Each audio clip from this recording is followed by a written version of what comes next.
अस्सलाम वालेकुम class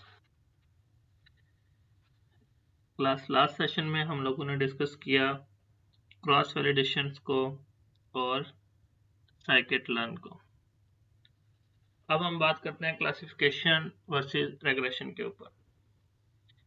classification और रेग्रेशन जो दोनों है ये मेन टाइप्स के प्रॉब्लम है मशीन लर्निंग के अंदर। सबसे पहले बात करते हैं क्लासिफिकेशन क्या होता है। क्लासिफिकेशन के अंदर हमारा जो गोल होता है वो प्रिडिक्ट करना होता है कैटेगोरिकल क्लास को। कैटेगोरिकल क्लास लेबल से मुराद ये है कि हमें नंबर ऑफ क्लासेस डिफाइन होती है, हमने जो है अपना जो डाटा होता है उसको कैटेगराइज करना होता है कि ये जो वैल्यू है ये किस क्लास से बिलोंग कर रही है। इसकी एग्जांपल इसी तरह से है कि मेरे पास व्हीकल्स की जो है नंबर ऑफ क्लासेस है। लाइक व्हीकल्स में मेरे पास है कार है, ट्रक है, बाइसाइकिल है। ये मल्टीपल नंबर ऑफ क्लासेस जो कि डिफाइंड क्लासेस है। फिर मैं किसी चीज को किसी फीचर्स के बेस के ऊपर रिकॉग्नाइज करता हूँ कि ये जो वैल्यू आई है ये कार की वैल्यू है, बाइसाइकिल की है या ट्रक की वैल्यू है। तो इस किस्म के प्रॉब्लम्स जो होते हैं, क्योंकि कैटेगोरिकली हमें आउटपुट क्लासेस का पता होता है, हाँ, उन्हीं में से हमने रिकॉग्नाइज करना होता है। तो मॉडल को भी नंबर ऑफ आउटपुट क्लासेस का पता होता है, उन्हीं क्लासेस में से उसने जो है रिकॉग्नाइज करना होता है कि जो वैल्यू आई है ये किस क्लास से बिलोंग करती है। तो इस टाइप के प्रॉब्लम्स को कहते हैं क्लासिफिकेशन प्रॉब्लम्स।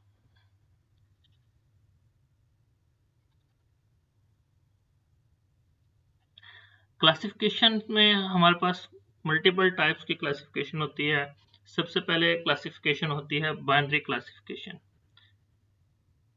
ऐसे क्लासिफिकेशन जिसमें हमारे पास जो है नंबर ऑफ क्लासेस जो है वो दो ही हो सकती हैं। लाइक हम किसी चीज को क्लासिफाई कर रहे हैं, इसमें एग्जांपल आ जाती है स्पैम डिटेक्शन की कि ईमेल्स जो हमारे पास आई हैं वो स्पैम है या नहीं है। फ्रॉड डिटेक्शन की आ सकती है कि फ्रॉड है या नहीं है, हाँ या ना में जवाब जो होता है। तो ऐसे के ये इस क्लास से बिलोंग करता है, नहीं बिलोंग करता। तो ऐसे टाइप के क्लासिफिकेशन को हम कहते हैं बाइनरी क्लासिफिकेशन। सेकेंड टाइप की क्लासिफिकेशन हमारे पास है multi class classification. Multi class classification से मुराद यह है कि हमारे पास नंबर ऑफ क्लासेस जो है वो मल्टीपल होंगी। मतलब number of classes more than 2 होंगे। अगर 2 तक है तो वो हमारे पास बाइनरी क्लासिफिकेशन आ जाती है, अगर मोर देन 2 है तो फिर हमारे पास मल्टी क्लास क्लासिफिकेशन आ जाती है। जिस तरह अभी मैंने एग्जांपल दी बाइसाइकिल, ट्रक, कार्स, तो ये नंबर ऑफ क्लासेस 2 से ज्यादा होगी। अब हमारे पास जो भी डाटा आएगा जिसको हम जो है चेक कर रहे हैं कि किस क्लास से बिलोंग कर रहा है, तो हमारे पास 2 से ज्यादा क्लासेस हैं, तो उनमें से किसी एक क्लास से वो बिलोंग करेगा। ऐसे टाइप की क्लासिफिकेशन को कहते हैं मल्टी क्लास क्लासिफिकेशन।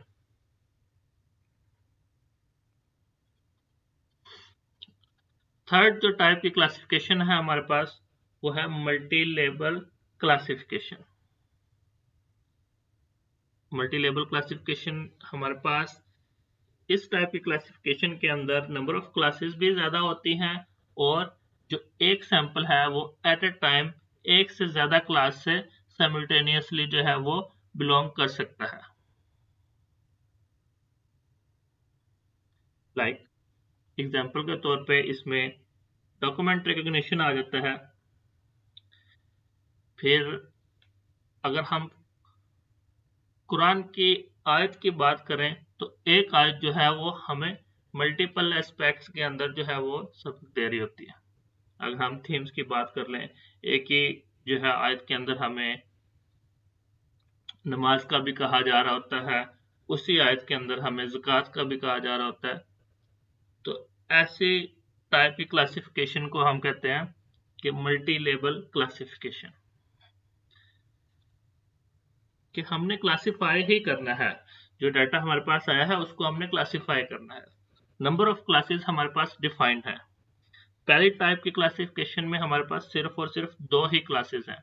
उन दोनों में से हमने बताना है कि ये जो डाटा है इस क्लास से है, इससे नहीं है, तो वो बाइनरी क्लासिफिकेशन होगी।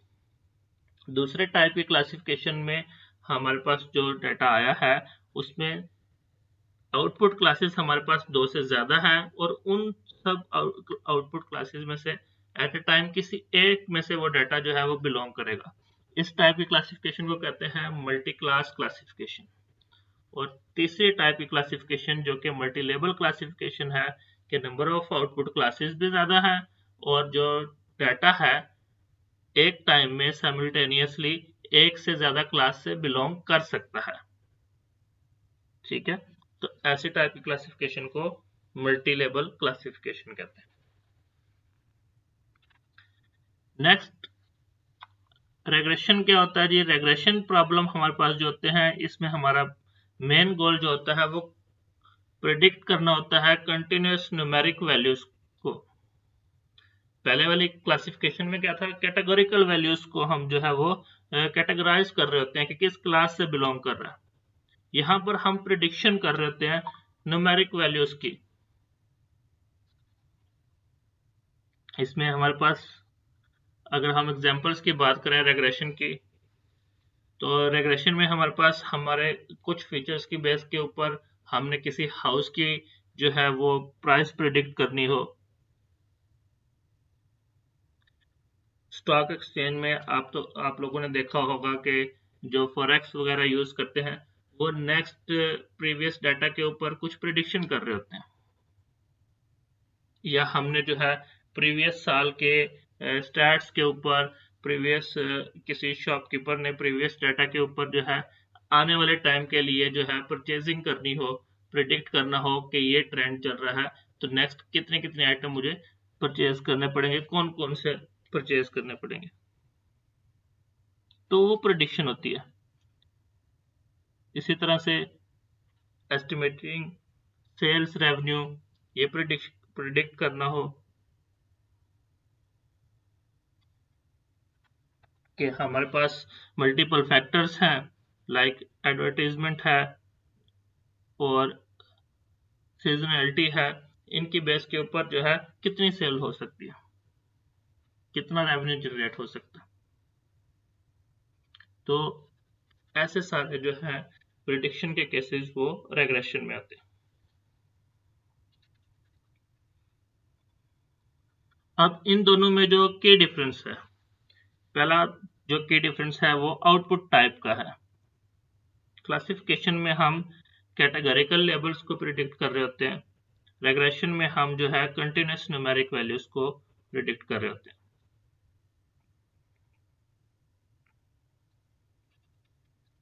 सेकंड जो डिफरेंस है वो है एवोल्यूशन मैट्रिक्स का। क्लासिफिकेशन के लिए और रेग्रेशन के लिए जो है कौन कौन से एवोल्यूशन मैट्रिक्स यूज होते हैं। क्लासिफिकेशन के केस में हमारे पास एक्यूरेसी कि कितना सही प्रिडिक्ट किया कि इसी क्लास से बिलोंग करता है, प्रिसिजन यूज होता है, रिकॉल यूज होता है, F1 स्कोर यूज होता है। ये सारे जो है क्लासिफिकेशन को एवेलुएट करने के लिए यूज होते हैं। वाइल रेग्रेशन मॉडल्स में हमारे पास जो प्रिडिक्शन हम परफॉर्म कर एवेलुएशन कर रहे होते हैं वो हमारे पास एरर के फॉर्म में होता है कि मीन स्क्वेयर्ड एरर क्या होगा, मीन एब्सोल्यूट एरर क्या कितना है, कि हमने जो प्रिडिक्ट किया था और जो वैल्यू आई है उनमें कितना डिफरेंस है। इसी तरह से इनके एल्गोरिदम्स डिफरेंट हैं, वो के कुछ एल्गोरिदम्स जो हैं वो दोनों के ऊपर अप्लाई हो जाते हैं, जिस तरह डिसीजन ट्री हो गया, न्यूरल नेटवर्क हो गया, लेकिन कुछ जो है इनके एल्गोरिदम्स डिफाइन होते हैं, दोनों के डिफरेंट होते हैं। जिस तरह लॉजिस्टिक रेग्रेशन जो है वो हमारे पास यूज होता है क्लासिफिकेशन के लिए, इसी तरह से लीनियर रेग्रेशन जो है वो रेग्रेशन के लिए यूज होता है। तो ये इनके कुछ की डिफरेंसेस थे।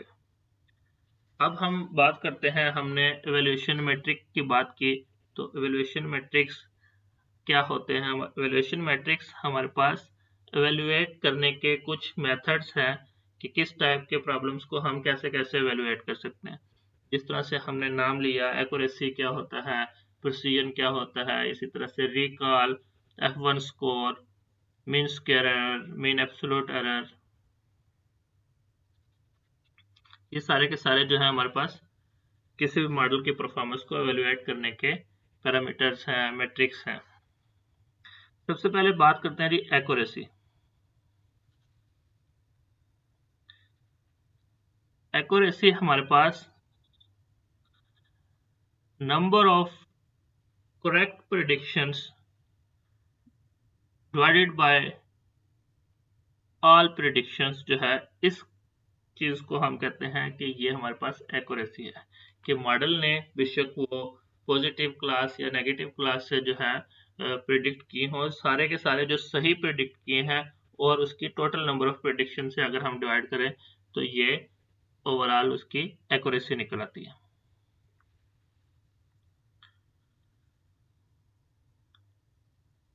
उसके बाद ये प्रिसीजन। प्रिसीजन हमारे पास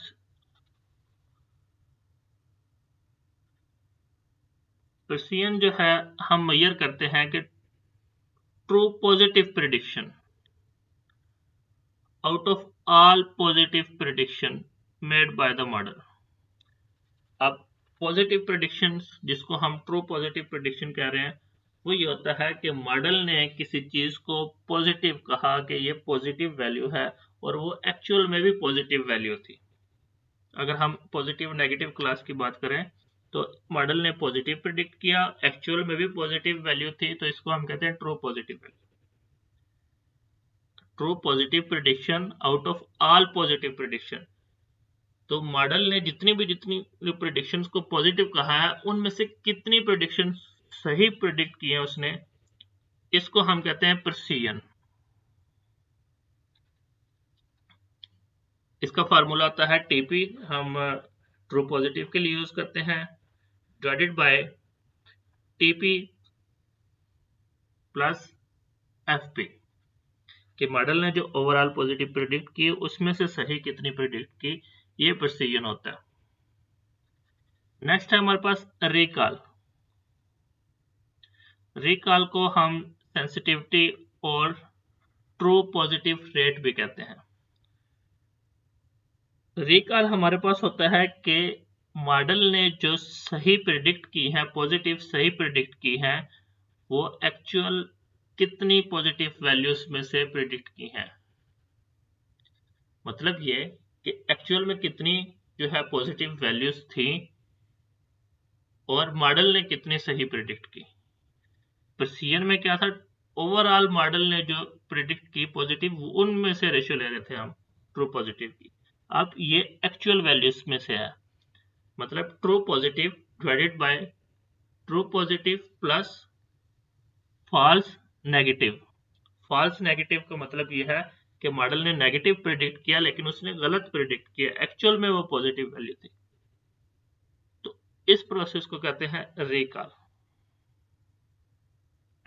F1 स्कोर जो है हमारे पास हार्मोनिक मीन होता है प्रिसीजन प्लस रिकॉल का।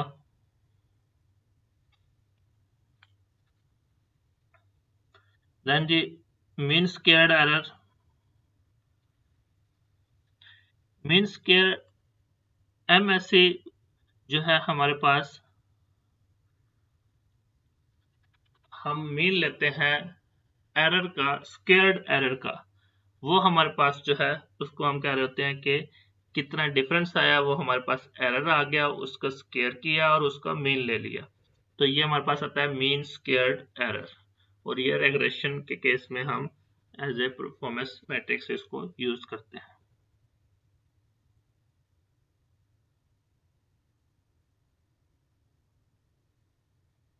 R2 R squared measure the proportion of the variance in the dependent variables that is predictable from the independent variable।